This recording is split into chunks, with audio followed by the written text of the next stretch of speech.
మీ బంగారం తాకట్టులో ఉందా? విడిపించుకోలేక ఇబ్బందులు పడుతున్నారా? అయితే మీ బంగారాన్ని వెంటనే విడిపించి కొంటాం. గణేష్ గోల్డ్. మీరు సంప్రదించాల్సిన ఫోన్ నంబర్లు 9160-266-916, 8712619507.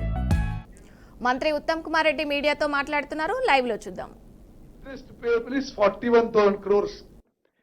మీడియా మిత్రులారా దయచేసి గమనించండి. ఇక ఫ్యూచర్ లో ఎంతకైతుందో నిరుపయోగంగా ఉన్న ప్రాజెక్ట్ మీద ఇప్పటికే ఈ అంకెలు మేమేం చెప్పలేదు. Justice Ghosh commission has gone through all the reports and said September 24 వరకే 29,000 కోట్లని ప్రిన్సిపల్ అండ్ ఇంట్రెస్ట్ కింద కట్టినాము. ఇప్పుడు ప్రిన్సిపల్ బ్యాలెన్స్ 64,000 కోట్లు, అడిషనల్ ఇంట్రెస్ట్ 41,000 కోట్లు. అంటే ఈ రోజుకే అంటే ఇంకా ప్రాజెక్ట్ మీద ఖర్చు పెట్టాల్సిన అమౌంట్ కూడా ఉంది. ఇప్పుడు లోన్ రీపేమెంటే 1,05,000 కోట్ల అనే విషయం మరి మీడియా అందరికీ మీ ద్వారా తెలంగాణ ప్రజానీకానికి తెలియజేసుకున్నాం. అదేవిధంగా మరి loans were diverted and transferred to the government and used for margin money, loss for undue favors. Okay, next. Sir, this is about KPCL, the Kaleshwaram corporation ద్వారా చాలా అవకతవకలు జరిగాయి. ఈ కాళేశ్వరం కార్పొరేషన్ ద్వారా డీప్ గా ఎగ్జామిన్ చేయాలని ప్రభుత్వానికి commission has recommended. Okay. Now I'll give a summary of findings. The commission concludes that the entire project was characterized by rampant and brazen procedural and financial irregularities. The report underscores that the Kaleshwaram project, intended as a lifeline of the state of Telangana, that is, you please, every word is important in the commission report law. The report, this is Justice P.C. Ghosh Commission report. The report underscores that the Kaleshwaram project, intended as a lifeline of the state of Telangana, became a colossal waste of public money due to a profound failure of governance, planning, technical oversight, and financial discipline driven by the individual decisions and undue influence of political leadership. ఇది మీరందరూ కూడా చైతన్యవంతమైన Telangana media మీరు ఇది గమనించాలి. తెలంగాణ ప్రజలకి రైతులందరికీ తెలియజేయాలని విజ్ఞప్తి చేస్తూ చివరిగా the commission of enquiry report dated 31st July 2025 pertaining to allegations of irregularities and embezzlement of public funds through corrupt practices in the construction of the Medigadda, Annaram and Sundilla barrages, the Kaleshwaram project, is now placed before the Council of Ministers. Today it was placed in the Council of Ministers. నేను ఈ presentation కూడా కొంత తగ్గించి చెప్పాను. దాని సారాంశం, you want a copy of the presentation, we'll give it to you.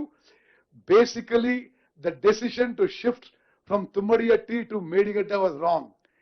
There was gross financial indiscipline and financial wrongdoings. Medigadda being filled up in a barrage was wrong. ఇటువంటి ఎన్నో కారణాల వల్ల మేడిగడ్డ బ్యారేజ్ కొలాప్స్ అయిపోయి తెలంగాణ రాష్ట్రానికి తీరని అన్యాయం జరిగిందని చెప్పి జస్టిస్ ఘోష్ కమిషన్ లో చాలా చాలా క్లియర్ గా మెన్షన్ చేయడం జరిగింది. I will give you a copy of my PPT. Now I request the Honorable Chief Minister, Honorable Deputy Chief Minister to continue. After that the CM will speak.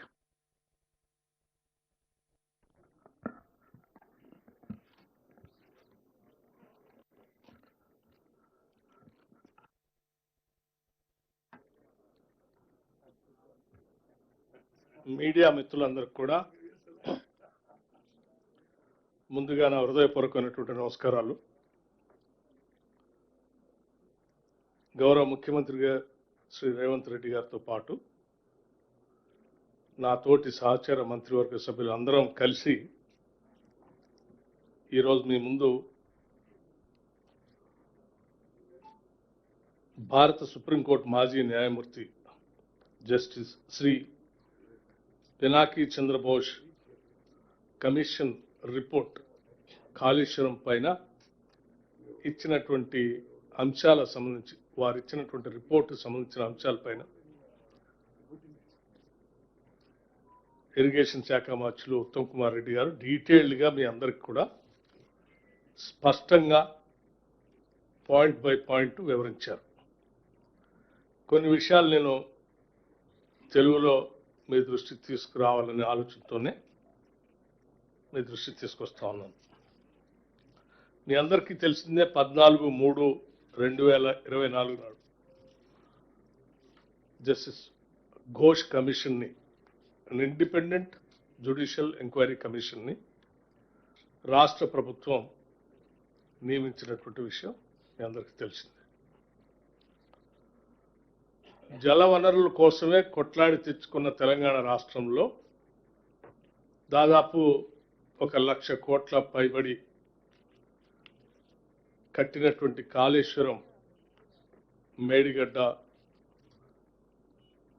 కుంగిపోయి కూలిపోయే ప్రమాదంలో ఉన్నప్పుడు రాష్ట్ర ప్రభుత్వం ప్రజాధనాన్ని దుర్వినియోగం అయిపోయినటువంటి సందర్భాన్ని దృష్టిలో పెట్టుకొని ఒక ఇండిపెండెంట్ జ్యుడిషియల్ ఎంక్వైరీ కమిషన్ని ఘోష్ గారిని నియమించడం జరిగింది. దానికి సంబంధించి వారు సుదీర్ఘంగా దీనిపైన లోతుగా అందరి వాదనలు విని ఆనాటి ముఖ్యమంత్రి గారితో సహా, ఆనాటి ఇరిగేషన్ శాఖ మంత్రి గారితో సహా, ఆనాటి ఆర్థిక శాఖ మంత్రి గారితో సహా అనేక మంది వాటికి సంబంధించినటువంటి పెద్దలందరితో మాట్లాడిన తర్వాత వారు సమగ్రమైనటువంటి ఒక రిపోర్ట్ని రాష్ట్ర ప్రభుత్వానికి జూలై 31, 2025 నాడు రాష్ట్ర ప్రభుత్వానికి సమర్పించడం జరిగింది.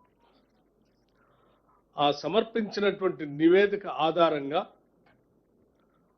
రాష్ట్ర ప్రభుత్వం కూడా ప్రభుత్వ ప్రధాన కార్యదర్శి నీటిపారుదల, అట్లాగే ప్రభుత్వ ప్రధాన కార్యదర్శి జిఏడి, ప్రభుత్వ కార్యదర్శి న్యాయశాఖ, వీరు ముగ్గురితో అధికారులతో ఒక కమిటీ వేసి ఆ రిపోర్ట్ని క్షుణ్ణంగా చదివి క్యాబినెట్కి పెట్టవలసిందిగా ప్రభుత్వం ఆదేశించడం జరిగింది. గౌరవ ముఖ్యమంత్రి గారు ఆదేశించిన దానిపైన ఈ ముగ్గురు అధికారులు సమర్పించినటువంటి ఆ రిపోర్ట్ బేస్ చేసిన రిపోర్ట్ని ఈరోజు క్యాబినెట్లో మా అందరి ముందు ఉంచటం, దానిపైన స్పష్టంగా గౌరవ ఉత్తమ్ కుమార్ రెడ్డి గారు పవర్ పాయింట్ ప్రజెంటేషన్ కూడా ఇవ్వటం జరిగింది.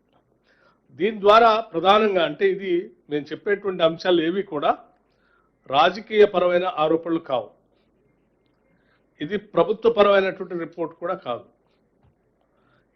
It is an independent judicial enquiry report. Ghosh గారిచే నియమించబడినటువంటి ఒక ఇండిపెండెంట్ జ్యుడిషియల్ ఎంక్వైరీ రిపోర్ట్ వారిచ్చినటువంటి అంశాలను మాత్రమే మీ దృష్టికి తీసుకొని వస్తూ ఉన్నాం. దాంట్లో ప్రధానంగా వారు చెప్పినటువంటి అంశాలు 3 బ్యారేజీల ప్రణాళిక, నిర్మాణం, పూర్తి నిర్వహణ మరియు నిర్వహణలో జరిగిన అవకతవకలు మరియు అక్రమాలకు ప్రత్యక్షంగా మరియు పరోక్షంగా జవాబుదారిగా అప్పటి ముఖ్యమంత్రి చంద్రశేఖరరావు గారు వ్యవహరించారు. ఆయన సూక్ష్మంగా ప్రమేయం మరియు ఆదేశాలు ఈ 3 బ్యారేజీల అవకతవకలకు కారణం మరియు ఫలితం కూడా, దీని దుస్థితికి కూడా వారే కారణం. ఇంత స్పష్టంగా వారు స్పష్టమైనటువంటి స్టేట్మెంట్ కూడా దీంట్లో రాశారు. అట్లాగే అప్పటి ముఖ్యమంత్రి 31/3/2016 ఆనాడు మీ అందరూ గుర్తుండి ఉంటుంది, రాష్ట్ర శాసనసభలో ఒక పవర్ పాయింట్ ప్రజెంటేషన్ ఇచ్చారు.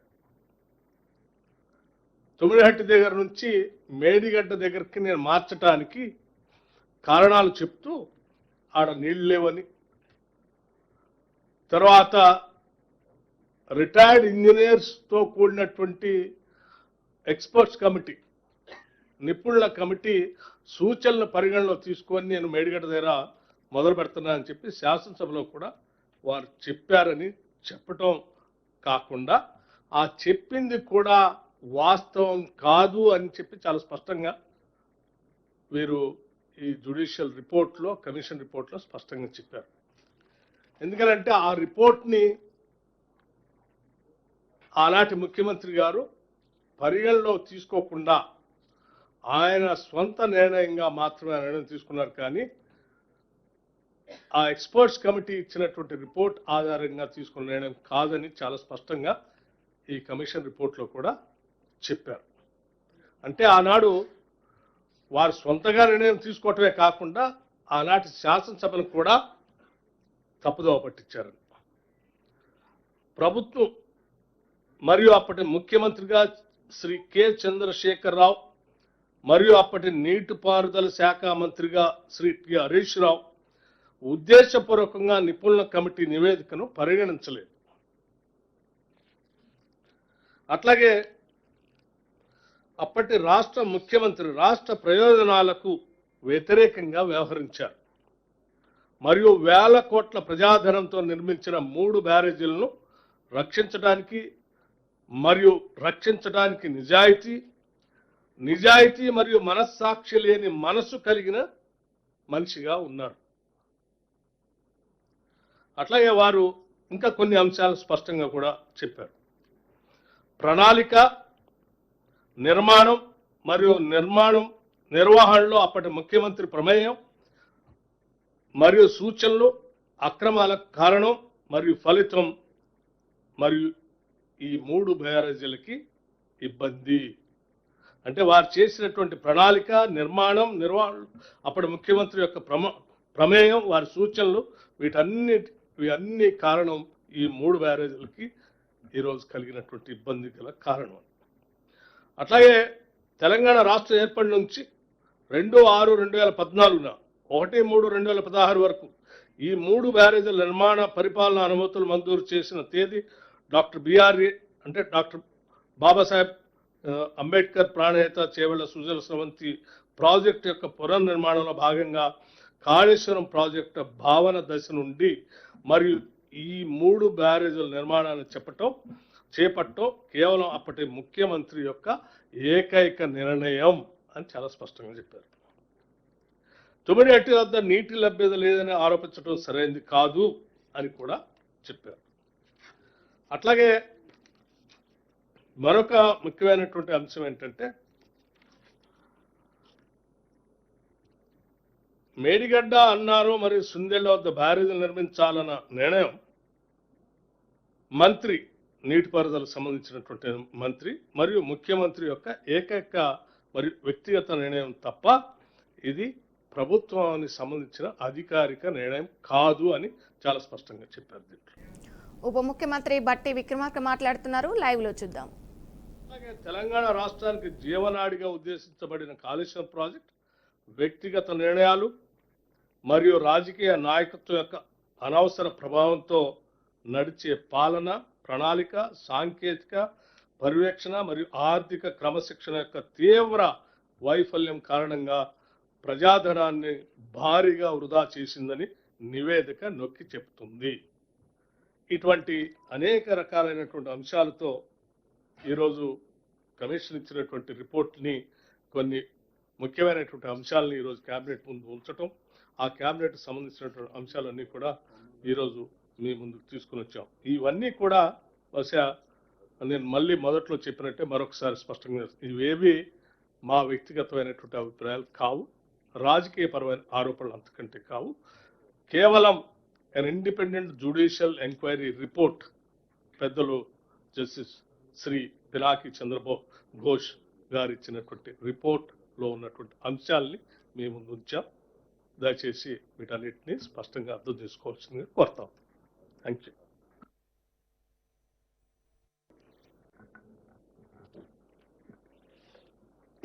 పత్రికా మిత్రులకు నమస్కారం. 2007-8 సంవత్సరంలో డాక్టర్ వైఎస్ రాజశేఖర రెడ్డి గారు ఉమ్మడి ఆంధ్రప్రదేశ్కు ముఖ్యమంత్రిగా ఉన్నప్పుడు ప్రారంభించిన ప్రాణహిత చేవెళ్ల ప్రాజెక్టు ప్రత్యేక తెలంగాణ రాష్ట్రం వచ్చిన తర్వాత సంవత్సరంన్నర తర్వాత ప్రాజెక్టు రీడిజైనింగ్ల పేరు మీద తుమ్మిడిహెట్టి దగ్గర నుంచి చేవెళ్ల వరకు నీళ్లు తీసుకురావాలన్న ప్రణాళికల్ని చంద్రశేఖరరావు గారు మార్చి మేడిగడ్డ, అన్నారం, సుందిళ్ళ ప్రాంతాలలో బ్యారేజీలు నిర్మించి తద్వారా శ్రీపాద ఎల్లంపల్లిలో నీళ్లు ఎత్తిపోసి అక్కడ నుంచి తెలంగాణ ప్రాంతంలో సాగునీటి వసతులు కల్పిస్తా అని చెప్పి ఈ ప్రాజెక్టు నిర్మాణం చేపట్టడం జరిగింది. 2015-16లో మొదలుపెట్టిన ఈ పనులు 2018-19లో పూర్తి చేసి ప్రజలకు అందుబాటులోకి తీసుకొచ్చినని చెప్పి ఆనాటి ప్రభుత్వం చంద్రశేఖరరావు గారు చెప్పడం జరిగింది. నిర్మాణం జరిగిన 3 సంవత్సరాల లోపే 2023 అక్టోబర్ ప్రాంతంలో మేడిగడ్డ బ్యారేజ్ కుంగిపోవడము, అన్నారం, సుందిళ్ళ బ్యారేజీలు పగుళ్ళు రావడము,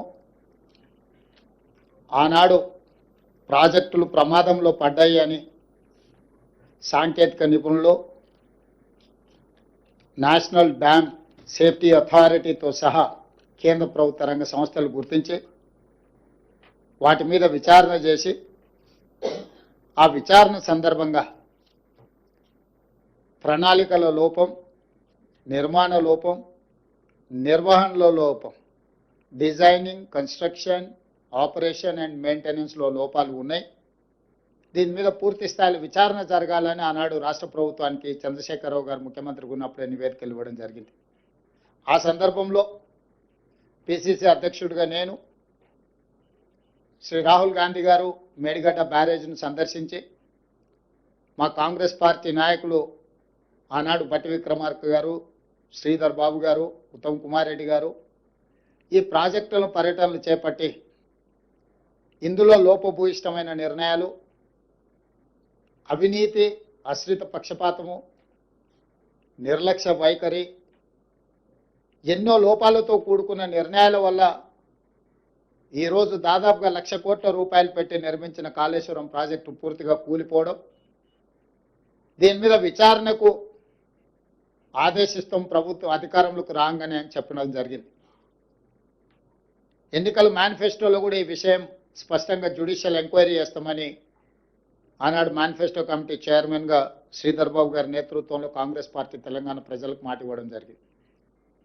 ఆ మాట ప్రకారము 14/3/2024 నాడు జ్యుడిషియల్ కమిషన్ ఎంక్వైరీ చైర్పర్సన్గా పిసి ఘోష్ వారు ఆంధ్రప్రదేశ్ ఉమ్మడి చీఫ్ జస్టిస్గా, సుప్రీంకోర్టు జడ్జిగా మొదటి లోక్పాల్కి వారే బాధ్యత వహించి ఈ దేశంలోనే న్యాయ నిపుణుడిగా, జ్యుడిషియల్ సిస్టంలో అపారమైన అనుభవం ఉన్న వ్యక్తిగా పేరు ఉన్న పిసి ఘోష్ గారిని ఈ కమిషన్ చైర్పర్సన్గా తెలంగాణ రాష్ట్ర ప్రభుత్వం నియమించింది. అక్కడి నుంచి దాదాపుగా 16 నెలలు ఘోష్ కమిషన్ నాటి మాజీ ముఖ్యమంత్రిని, సాగునీటి పారుదల శాఖ మంత్రిని, ఆర్థిక మంత్రిని, ఐఏఎస్ అధికారులను, ఇంజనీరింగ్ అధికారులను, నిర్మాణంలో పాల్గొన్న నిర్మాణ సంస్థల్ని, ప్రజా సంఘాలను, పాత్రికేయ మిత్రులను, ప్రజలు ఎవరైనా ఈ ఓపెన్